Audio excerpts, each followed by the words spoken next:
La violencia de género en la escuela. Es muy importante que cuando veamos estos hechos, como estudiantes, como docentes, personal administrativo de servicios, levantemos la mano o la voz para señalar cuando se cometan injusticias y estemos atentando contra la dignidad humana. Les doy la más cordial bienvenida a esta presentación de la violencia de género en la escuela. Para contextualizar, es importante saber que tenemos una población que el 80% de la población en México es mestiza. Obviamente el 20% pertenece a los pueblos originarios de México.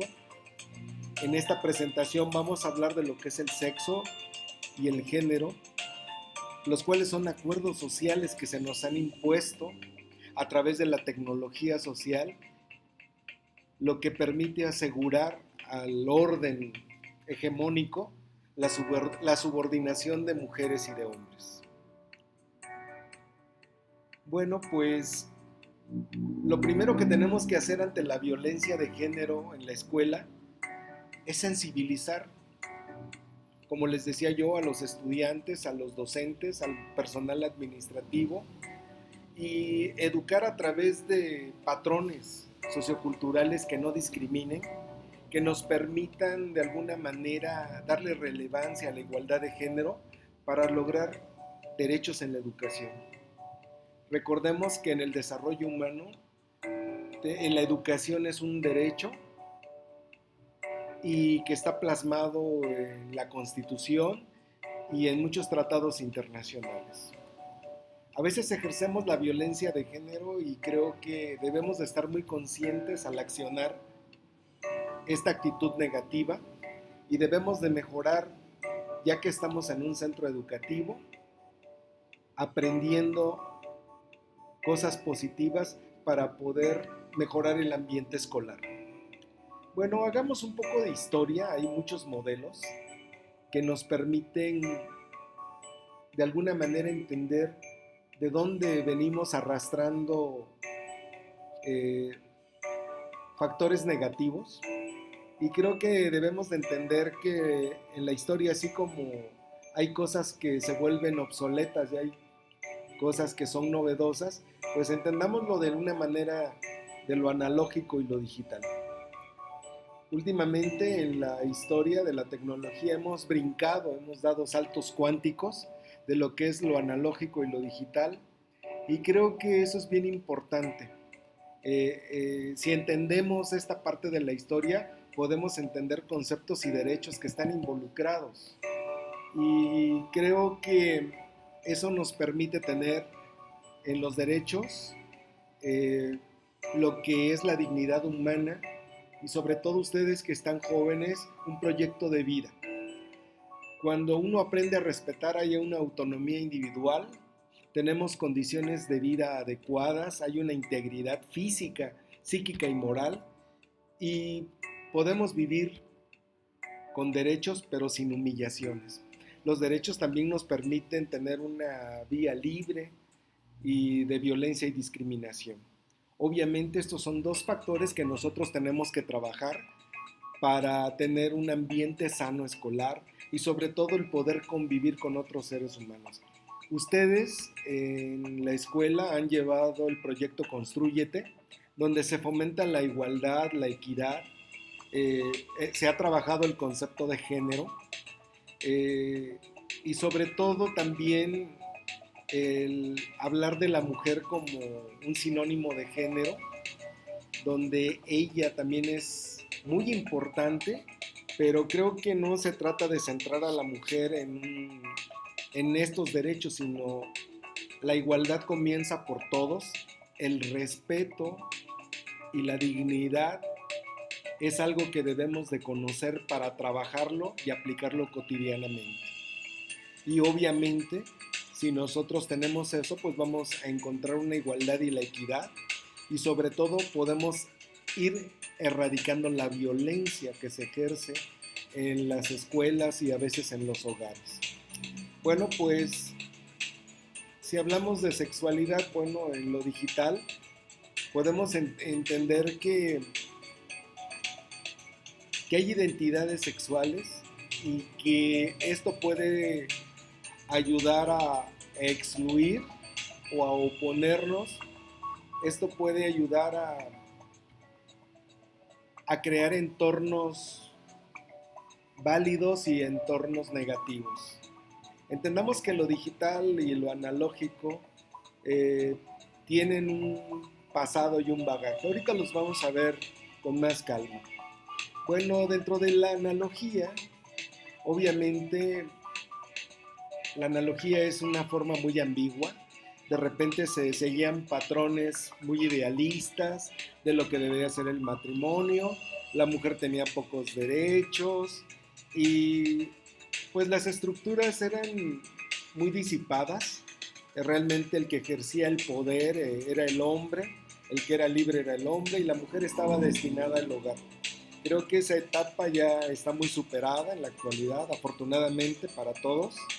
Y luego se dio un salto cuántico que fue la parte digital, donde ya se pudo concebir un universo más grande o más amplio dentro del sexo y el género.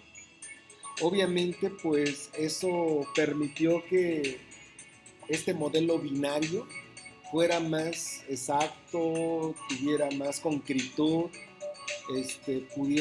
también hubo exclusión, hubo, se marcó mucho también la parte opuesta, también hubo cerrazón y rigidez. Y el hombre y la mujer, la heterosexualidad y la homosexualidad, el activo, el pasivo, el privado y público, etcétera, pues fueron muy marcados en esta época de la digitalidad. Creo que es importante ir adentrándonos un poco más en el lenguaje posmoderno, y en este caso pues vamos a hablar del modelo Postmo-Queer. En él pues es el momento que estamos viviendo donde como ciudadanos pues tenemos un orden sexual más amplio. Creo que podemos hablar de un sinnúmero de sexos o de preferencias, por así decirlo. Puede aceptar con más libertad las preferencias, podemos englobar, podemos ser incluyentes y sobre todo pues tenemos la libertad de elección. Y creo que es un momento muy válido, pero tampoco se debe de abusar. Debemos de crecer con la razón y sobre todo pues creo que el respeto y la tolerancia debe ser parte de nuestra cotidianidad. Obviamente, pues si hablamos de México, tenemos modelos que marcaron y ese fue el judeocristiano. Tenemos una cultura religiosa muy fuerte que nos ha marcado a lo largo de la historia, donde se nos dieron modelos, preceptos, leyes que hemos seguido y que de alguna manera pues nos han permitido avanzar y retroceder mucho. Y obviamente pues esto cambió con la ilustración, la época de las luces y el modelo biomédico. Ahí se pudo conocer de alguna manera, hubo tolerancia, hubo un poco más de respeto, de inclusión, pero seguíamos bajo el modelo judeocristiano. Y obviamente pues las culturas prehispánicas nos marcaron tremendamente. Y finalmente pues los mexicas eran poco tolerantes, había muchos castigos, muchas reprimendas socialmente y pues finalmente pues somos el producto, el constructo de todo ello y por ello a veces obedecemos estos modelos y creo que tenemos una sociedad a veces positiva y a veces negativa. Y creo que como alumno debes reflexionar qué es lo que estás haciendo. Bueno, pues obviamente las mujeres están en un punto álgido y creo que deben de ser puestas en el centro de todo lo que se hace. Y obviamente la violencia en las mujeres creo que debemos de erradicar esa discriminación por razones de sexualidad y de identidad de género tienen que desaparecer y las mujeres tienen que posicionarse de una manera más fuerte. Tenemos que apoyar nosotros como estudiantes y erradicar la violencia de género.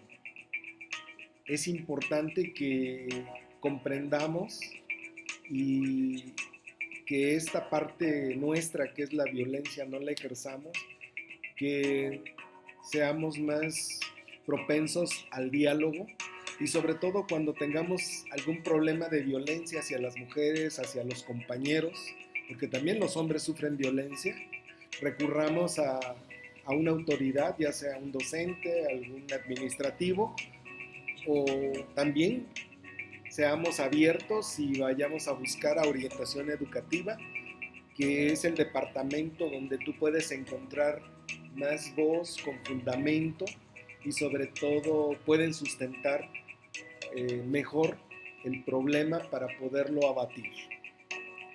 La violencia de género en el contexto educativo es muy viejo y creo que es muy importante salir de ello.